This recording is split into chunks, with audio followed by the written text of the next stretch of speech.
ರೀತಿ ಮಲ್ಲಿಕಾರ್ಜುನಿಗೆ ಇನ್ನೊಂದು ಮಾತನ್ನು ನಾನು ಈ ಸಂದರ್ಭದಲ್ಲಿ ಹೇಳಲಿಕ್ಕೆ ಬಯಸ್ತೀನಿ. ಬಿ ಜೆ ಪಿಯವರು ಯಾವತ್ತೂ ಸಹಿತ ಬೆನ್ನಿಗೆ ಚೂರಿ ಹಾಕೋಂಥ ಕೆಲಸ ಯಾವತ್ತೂ ಜೀವಮಾನ ಮಾಡಿಲ್ಲ ನಾವು. ಯಾಕೆಂದರೆ ನಾವೆಲ್ಲರೂ ಸಹಿತ ಬಡ ಕುಟುಂಬದಿಂದ ಬಂತು, ಭಾಗರ್ಭ ಶ್ರೀಮಂತರಲ್ಲ. ನಿನ್ನೆ ನಮ್ಮ ಕಾಂಗ್ರೆಸ್ಸಿನ ಮಿತ್ರರು ಒಬ್ಬರು ಹೇಳ್ತಾಯಿದ್ರು, ದಾವಣಗೆರೆ ದಕ್ಷಿಣ ಚುನಾವಣೆಗೆ ನಮ್ಮ ಮಾಜಿ ನಗರಸಭಾ ಅಧ್ಯಕ್ಷರು, ಕಾಂಗ್ರೆಸ್ನ ಮಾಜಿ ನಗರಸಭಾ ಅಧ್ಯಕ್ಷರು, ಒಂದು ವಾರ್ಡಿಗೆ 2,40,00,000 ರೂಪಾಯಿ ದುಡ್ಡು ಕೊಟ್ಟಿದ್ದರು ನನಗೆ ಖರ್ಚು ಮಾಡೋದಕ್ಕೆ. ನಾನು ಎಲ್ಲ ಚುನಾವಣೆ ಆದ ಮೇಲೆ ಹೋಗಿ 8 ಲಕ್ಷ ರೂಪಾಯಿನ ಹಿಂದಿರುಗಿಸಿದೆ ಅವರಿಗೆ. ಮಾಜಿ ನಗರಸಭಾ ಅಧ್ಯಕ್ಷ ಹೇಳಿದರು. ಅಂದರೆ ನೀವು ಯಾವ ರೀತಿ ಹಣಬಲದಿಂದ ಯಾವ್ಯಾವ ಕುತಂತ್ರಗಳನ್ನು ಮಾಡಿದ್ರಿ, ಸೀರೆ ಹಂಚಿದ್ರಿ, ಕುಕ್ಕರ್ ಹಂಚಿದ್ರಿ, ಇವತ್ತು ನಿಮ್ಮ ಯೋಗ್ಯತೆ ಏನು ಅನ್ನೋದು ಇವತ್ತು ದಾವಣಗೆರೆ ಜಿಲ್ಲೆಯ ಜನತೆ ಸ್ಪಷ್ಟವಾಗಿ ಅರ್ಥ ಮಾಡ್ಕೊಂಡೇವೆ. ಇವತ್ತು ನಮಗೆ ಒಬ್ಬ ಸಾಮಾನ್ಯ ಬಡ ಕುಟುಂಬದಲ್ಲಿ ಹುಟ್ಟಿದಂಥ ವ್ಯಕ್ತಿನ ನಾವು ಕ್ಯಾಂಡಿಡೇಟ್ ಮಾಡಿದ್ವಿ. ದಾವಣಗೆರೆ ಜನತೆ ನಮಗೆ 64,000 ಓಟ್ ಕೊಟ್ಟಿದ್ದಾರೆ. ಬಿಡಪ್ಪ, ಅವರು ಯಾವುದಾದ್ರೂ ಮೊದಲು ಕಾರ್ಪೊರೇಷನ್ ಮೆಂಬರ್ ಆಗಿದ್ರಾ, ಮೇಯರ್ ಆಗಿದ್ರಾ, ಅಥವಾ ಅವ್ರ ತಂದೆ ಏನಾದರೂ ಭಾರಿ ಪ್ರಭಾವಿ ವ್ಯಕ್ತಿ, ಬಾರಿ ರಾಜಕೀಯದೊಳ ಭಾಳ ಉನ್ನತ ಸ್ಥಾನಗಳನ್ನು ಅನುಭವಿಸಿದ್ರು. ಮೊದಲನೇ ಬಾರಿ ಚುನಾವಣೆ ಎದುರಿಸಿರ್ತಕ್ಕಂಥ ವ್ಯಕ್ತಿ ನಿಮ್ಮ ಕುಟುಂಬದ ಎದುರಿಗೆ 64,000 ಓಟು ತೊಗೊಳ್ತಾರೆ ಅಂದರೆ ಅದು ಸಾಮಾನ್ಯದಲ್ಲ. ಅದರಿಂದ ಇವತ್ತು ನಾವು ಆ ರೀತಿ ಬೆನ್ನಿಗೆ ಚೂರಿ ಹಾಕೋಂಥ ಕೆಲಸ ನಾವು ಯಾರೂ ಸಹಿತ ಮಾಡಿಲ್ಲ. ಅದು ನಿಮ್ಮ ರಕ್ತದಾಗ ಬಂದ್ಬಿಟ್ಟೈತಿ ಬೆನ್ನಿ ಚೂರಿ. ಚೆನ್ನೈ ಒಡೆಯರಿಗೆ ಯಾವ ರೀತಿ ಚೂರಿ ಹಾಕಿದ್ರಿ, ಬಾಪೂಜಿ ವಿದ್ಯಾಸಂಸ್ಥೆಯನ್ನು ಕಟ್ಟಿದಂಥ ಎಲ್ಲ ಮಂತ್ಯನಗಳು, ಎಸ್ ಕೊಟ್ರ ಬಸಪ್ಪನವ್ರು ಇರ್ಬೋದು, ಮಾಗನೂರು ಬಸಪ್ಪನವ್ರು ಇರ್ಬೋದು, ನಮ್ಮ ಏನು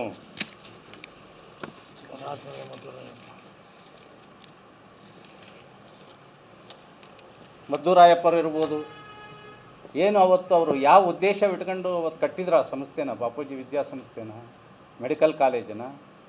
ಇವತ್ತು ಆ ಸಂಸ್ಥೆ ಆ ಉದ್ದೇಶಕ್ಕೆ ಬಳಕೆ ಆಗ್ತಾ ಇದೆಯಾ? ನಿಮ್ಮ ಮನೆ ಆಸ್ತಿ ಮಾಡ್ಕೊಂಡಿದ್ದೀರಲ್ರಿ, ಸಾವಿರಾರು ಕೋಟಿ ಲೂಟಿ ಹೊಡಿತಾ ಇದ್ದೀರಿ ಆ ಸಂಸ್ಥೆಯಿಂದ. ಸಾರ್ವಜನಿಕವಾಗಿ ದಾವಣಗೆರೆ ಶ್ರೇಯೋಭಿವೃದ್ಧಿಗೋಸ್ಕರ ಕಟ್ಟಿದಂಥ ಮಂತ್ಯನಗಳವು, ಅವರು ಸ್ವಂತ ಇಚ್ಛೆಗೆಲ್ಲ ಕಟ್ಟಿದ್ದದು. ಇವತ್ತು ಅಂಥ ಸಂಸ್ಥೆನ ಇವತ್ತು ತಾನು ತನ್ನ ಹೆಂಡತಿ ಅಂತಂದೇಳಿ ಮಾಡ್ಕೊಂಡಿದೆಯಲ್ಲಪ್ಪ. ಇದಕ್ಕಿಂತ ಬೆನ್ನಿ ಚೂರಿ ಹಾಕೋಂಥ ಕೆಲಸ ಮತ್ತಾರು ಮಾಡಿದ್ದಾರೆ ದಾವಣಗೆರೆಗೆ ನಿಮ್ಮನ್ನು ಬಿಟ್ಟರೆ? ಆದ್ದರಿಂದ ಇವತ್ತು ನಾನು ಹೇಳ್ತಾ ಇದ್ದೀನಿ, 100ಕ್ಕೆ 100 ದಾವಣಗೆರೆಯ ಮಂತ್ರಿ ಮಲ್ಲಿಕಾರ್ಜುನ್ ಅವರೇ ಈ ಆಡಿಯೋ ಟೇಪ್ ರೆಕಾರ್ಡ್ ಮಾಡಿಸಿ ಸಾರ್ವಜನಿಕವಾಗಿ ಬಿತ್ತರಿಸಿರ್ತಕ್ಕಂಥದ್ದು. ಈ ಕೂಡಲೇ ಅವರಿಬ್ಬರ ಶಾಸಕರ ಸದಸ್ಯತ್ವವನ್ನು ಅನಾಮತ್ನಿಗಿಡಬೇಕು. ಯಾವುದೇ ರೀತಿಯ ಮಂತ್ರಿಯ ನಡೀತಕ್ಕಂಥ ಕ್ಯಾಬಿನೆಟ್ನಲ್ಲಿ ಯಾವುದೇ ರೀತಿಯ ಮಂತ್ರಿ ಸ್ಥಾನಕ್ಕೆ ಅವ್ರನ್ನ ಆಯ್ಕೆ ಮಾಡಿಕೊಡ್ದು. ನಿವೃತ್ತ ನ್ಯಾಯಾಧೀಶರಿಂದ ತನಿಖೆ ಮಾಡಿಸ್ಬೇಕು. ತನಿಖೆ ಯಾರೇ ತಪ್ಪಿತಸ್ಥರಾಗಲಿ, ಅಕಸ್ಮಾತ್ ಸಿರಾಜ್ ಅಹಮದ್ ಇರ್ಬೋದು, ಜಮೀರ್ ಅಹಮದ್ ಇರ್ಬೋದು, ನಾವೇನು ಅವರನ್ನು ಓಲೈಕೆ ಮಾಡ್ಕೊತ ಇಲ್ಲ. ಪಕ್ಷಕ್ಕೇನಾದರೂ ಅವರು ಸಹಿತ ಈ ರೀತಿ ಡ್ಯಾಮೇಜ್ ಮಾಡಿದರೆ ಅವ್ರ ವಿರುದ್ಧನೂ ಕ್ರಮ ತಗೊಳ್ಳಿ. ಅವ್ರ ಪಕ್ಷದ್ದಿದು ವಿಚಾರ. ಆದರೆ ನಮ್ಮ ಪಕ್ಷನ ಇಲ್ಲಿ ತಂದಿರೋದ್ರಿಂದ ನಾನು ಇವತ್ತು ಈ ಪತ್ರಿಕಾಗೋಷ್ಠಿಯನ್ನು ನಾನು ಮಾಡ್ತಾಯಿದ್ದೀನಿ. ಇದಕ್ಕೆ ಮೂಲ ಕಾರಣ ಎಸ್ ಮಲ್ಲಿಕಾರ್ಜುನ್ ಬಿಟ್ಟರೆ ಇನ್ಯಾರೂ ಇಲ್ಲ, ಇದಕ್ಕೆ ಈತನೇ ಮೂಲ ಕಾರಣ ಅಂತಕ್ಕಂಥ ಮಾತನ್ನು ಸ್ಪಷ್ಟವಾಗಿ ಹೇಳ್ತಾ ಇದ್ದೀನಿ. ನಮ್ಮ ಕ್ಯಾಂಡಿಡೇಟ್ ಆದಂಥ ಶ್ರೀನಿವಾಸ್ ದಾಸ್ ಕರೆಕ್ಟ್ನವ್ರು ಮಾತಾಡ್ತಾರೆ. ನಮಸ್ಕಾರಗಳು. ಈಗಾಗಲೇ ನಿನ್ನೆಯಿಂದ ಏನು ಸಂಭಾಷಣೆ ವೈರಲ್ ಆಗಿರೋದನ್ನು ನಾನು ಕೂಡ ತಮ್ಮ ವಾಹಿನಿಗಳಲ್ಲಿ ನೋಡಿದ್ದೀನಿ. ಆದರೆ ಆ ಸಂಭಾಷಣೆಯಲ್ಲಿ ಭಾರತೀಯ ಜನತಾ ಪಾರ್ಟಿಯನ್ನು ಹೆಸರು ಹೇಳೋದ್ರ ಜೊತೆಗೆ ನನ್ನ ಹೆಸರು ಕೂಡ ಹೇಳಿದ್ದಾರೆ ಅವರು. ಆದರೆ ಅದು ಸತ್ಯಕ್ಕೆ ದೂರವಾಗಿರ್ತಕ್ಕಂಥದ್ದು. ಇವತ್ತು ಚುನಾವಣೆ ಸಂದರ್ಭದಲ್ಲಿ ನಾವು ಭಾರತೀಯ ಜನತಾ ಪಾರ್ಟಿಯ ಅಭ್ಯರ್ಥಿ ಆಗಿದ್ದಾಗಿನಿಂದನೂ ಕೂಡ ಒಂದು ಭಾರತೀಯ ಜನತಾ ಪಾರ್ಟಿಯ ಸಿದ್ಧಾಂತದ ಆಧಾರದ ಮೇಲೆ ನಾನು ಮತಗಳನ್ನು ಕೇಳಿದ್ದೆ. ನನ್ನೆಲ್ಲ ಬೂತ್ ಮಟ್ಟದ ಕಾರ್ಯಕರ್ತರು, ಮಂಡಲದ ಪದಾಧಿಕಾರಿಗಳು, ಅದೇ ರೀತಿ ಪ್ರತಿಯೊಬ್ಬ ನಮ್ಮ ಭಾರತೀಯ ಜನತಾ ಪಾರ್ಟಿಯ ಎಲ್ಲ ಮುಖಂಡರು ಕೂಡ ಜೊತೆಗೂಡಿ ಇವತ್ತು ನಾವು ಮತದಾನ ಮಾಡಿದ್ವಿ. ಇವತ್ತು ನನಗೆ ಇವತ್ತು ಮತದಾರ ದೇವರಪ್ಪಗಳು 64,000 ಮತಗಳನ್ನು ಇವತ್ತು ಕೊಟ್ಟಿದ್ದಾರೆ.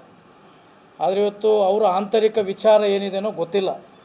ಆದರೆ ಇವತ್ತು ಯಾರು ಸಿರಾಜ್ ಅಹಮದ್ ಅವರು ಕೂಡ ನನಗೆ ಹಳೆ ಯಾವಾಗೋ ಒಂದು ಸರಿ ಪರಿಚಯ ಅಷ್ಟೇ ನೋಡಿದ್ದೆ ಹೊರತು ಅವ್ರು ಯಾವತ್ತೂ ಕೂಡ ಎಲೆಕ್ಷನಲ್ಲಿ ನನಗೆ ಸಿಕ್ಕಿಲ್ಲ.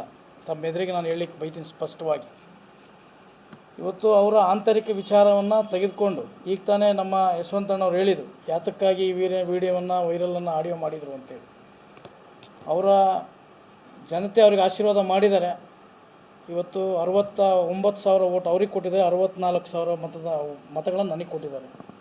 ಇವತ್ತು ಜನಾರ್ದನ ಪ್ರಜಾಪ್ರಭುತ್ವ ವ್ಯವಸ್ಥೆಯಲ್ಲಿ ಇವತ್ತು ಎಲ್ಲ ಜನಗಳ ಆಶೀರ್ವಾದ ಶಾಸಕರಾಗಿ ಅವರಿಗೆ ಮಾಡಿದ್ದಾರೆ.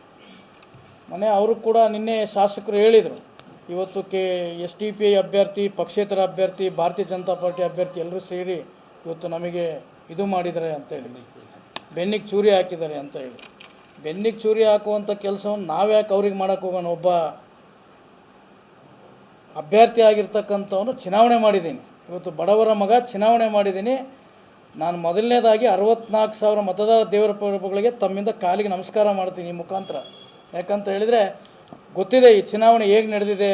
ಹಣ, ಎಂಡ, ಸೀರೆ ತಮಗೂ ಕೂಡ ಗೊತ್ತಿದೆ. ಸೀರೆ ಹಂಚಿರೋದು ಯಾವ್ಯಾವ ಪ್ರದೇಶದಲ್ಲಿ ಹಂಚಿದ್ದಾರೆ, ಪ್ರತಿಯೊಂದು ವಾರ್ಡ್ಗಳಲ್ಲಿ ಹಂಚಿ ಗೆದ್ದಿದ್ದಾರೆ ಅವರು. ಆದರೆ ಅವ್ರು ಚುನಾವಣಾ ಪ್ರಕ್ರಿಯೆ ಅವ್ರದ್ದು ಹಾಗೆ ಬಂದಿರೋದು. ಆದರೆ ಇವತ್ತು ಪ್ರತಿಯೊಂದು ಏನಿವತ್ತು ಆರೋಪ ಮಾಡಿದ್ದಾರೆ ಅದು ಸತ್ಯಕ್ಕೆ ದೂರವಾಗಿರ್ತಕ್ಕಂಥದ್ದು. ಇವತ್ತು ಜಮೀರ್ ಅಹಮದ್ದು ನಮಗೂ ಅವ್ರಿಗೂ ಪರಿಚಯನೇ ಇಲ್ಲ. ಇವತ್ತು ಸಿರಾಜ್ ಅವರು ನನಗೆ ಈ 1 ವರ್ಷದ ಕೆಳಗೆ ನಮಸ್ಕಾರ ಅನ್ನೋದು ಬಿಟ್ಟರೆ ಎದುರಿಗೆ ಬಿಟ್ಟರೆ ಮಾತಾಡಿಲ್ಲ. ಇದು ಸತ್ಯವಾಗಿರ್ತಕ್ಕಂಥ ಮಾತನ್ನು ನಾನು ಹೇಳಿಕ್ಕೆ ಬಯಸ್ತೇನೆ. ಇವತ್ತು ಸುಮ್ಮನೆ ಇದು ಆರೋಪಗಳನ್ನು ಪ್ರತ್ಯಾಪನೆ ಮಾಡೋದು ಬಿಟ್ಟು ಶಾಸಕರು 100 ಕೋಟಿ ಹಣ ತಂದಿದ್ದಾರೆ. ಜನಸಾಮಾನ್ಯರ ಪರವಾಗಿ ಕೆಲಸ ಮಾಡಲಿ, ಬಡವರ ಪರವಾಗಿ, ಕಾರ್ಮಿಕರ ಪರವಾಗಿ, ಸಾಮಾನ್ಯ ಜನತೆ ಪರವಾಗಿ, ದಕ್ಷಿಣ ಜನತೆ ಬಗ್ಗೆ ಸಹಕಾರ ಮಾಡ್ತೀವಿ. ನಾವು ಕೂಡ ಭಾರತೀಯ ಜನತಾ ಪಾರ್ಟಿಯವರು ಉತ್ತಮವಾಗಿರ್ತಕ್ಕಂಥ ಕೆಲಸ ಮಾಡಿದರೆ ನಾವು ಅವರಿಗೆ ಯಾವಾಗಲೂ ಕೂಡ ಸಹಕಾರ ಮಾಡ್ತೀವಿ. ಇಂಥ ಆರೋಪಗಳನ್ನು ಮಾಡೋದನ್ನು ಬಿಟ್ಟು ತಾವಿವತ್ತು ಗೆದ್ದಿರ್ತಕ್ಕಂಥದ್ದು ಆಶೀರ್ವಾದ ಮಾಡಿದ್ದಾರೆ, ಒಳ್ಳೆ ಕೆಲಸ ಮಾಡಿರಿ ಅಂತ ಹೇಳಿಕ್ಕೆ ಬಯಸ್ತೀನಿ. ಯಾರು ಒಪ್ಪಂದ ಮಾಡ್ಕೊಂಡಿದ್ರೆ ಗೆಲ್ತಿದ್ವಿ, ಯಾವುದೋ ಒಪ್ಪಂದ ಮಾಡ್ಕೊಂಡಿದ್ರೆ ಸೋತಿದ್ವಿ ನಾವು.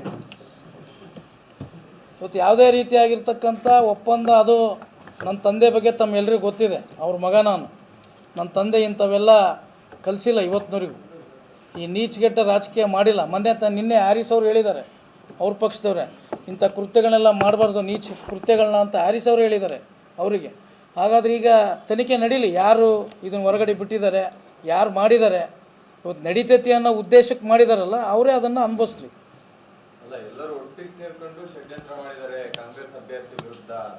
ಇವತ್ತು ನಾನು ಹೇಳ್ತಾ ಇರೋದು ಷಡ್ಯಂತ್ರ ಮಾಡಿದ್ದಾರೆ ಅಂತ ನಿಮಗೆ ಯಾವತ್ತು ಗೊತ್ತಾಗಿತ್ತು?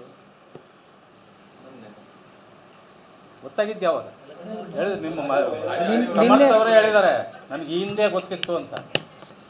ಈಗ ಯಾಕೆ ಇದು ಆಡಿಯೋ ವೈರಲ್ ಈಗಾತು?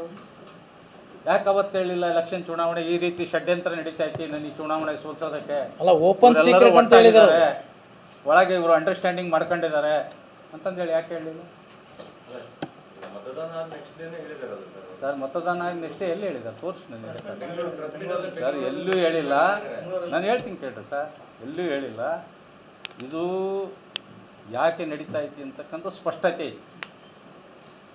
ರಾಜ್ಯದ ಏನು ವಿದ್ಯಮಾನ ನಡೀತಾ ಐತಿ, ಜಿಲ್ಲೆಯ ವಿದ್ಯಮಾನ ಏನು ನಡೀತಾ ಐತಿ, ಎಲ್ಲವೂ ಸ್ಪಷ್ಟತೆ ಐತಿ. ಇವತ್ತು ನಾನು ನಿಮ್ಮ ಮುಖಾಂತರ ಹೇಳಲಿಕ್ಕೆ ಏನು ಬಯಸ್ತಾ ಇದ್ದೀನಿ ಅಂದರೆ, ನಮ್ಮ ಅಲ್ಪಸಂಖ್ಯಾತ ಬಂಧುಗಳಿಗೆ ನೀವು ಇನ್ನು ಮುಂದಾದರೂ ಎಚ್ಚೆತ್ಕೊಳ್ಬೇಕು ಅಂತ. ಯಾಕೆಂದರೆ ಈ ಬ್ರಿಟಿಷ್ನರು ಈ ದೇಶಕ್ಕೆ ಬಂದಾಗ ರಾಜರುಗಳ ಆಡಳಿತ ಇತ್ತು. ಆ ರಾಜನ ಮೇಲೆ ಇನ್ನೊಬ್ಬ ರಾಜನ ಎತ್ಕಟ್ಟೋದು, ಆ ರಾಜನ ಮೇಲೆ ಮತ್ತೊಬ್ಬ ರಾಜನ ಎತ್ಕಟ್ಟೋದು, ಆ ರಾಜನ ಮೇಲೆ ಮತ್ತೊಬ್ಬ ರಾಜನ ಎತ್ಕಟ್ಟೋದು, ಹಿಂಗೆ ಎಲ್ಲರನ್ನೂ ಸರ್ವನಾಶ ಮಾಡಿ 200 ವರ್ಷ ಈ ದೇಶವನ್ನು ಆಳುವುದು. ಏನು 200 ವರ್ಷ ದೇಶ ಆಳಿದಂಥ ಬ್ರಿಟಿಷರ ವಂಶನೇ ಈ ಶಾಮನೂರು ಮಲ್ಲಿಕಾರ್ಜುನ.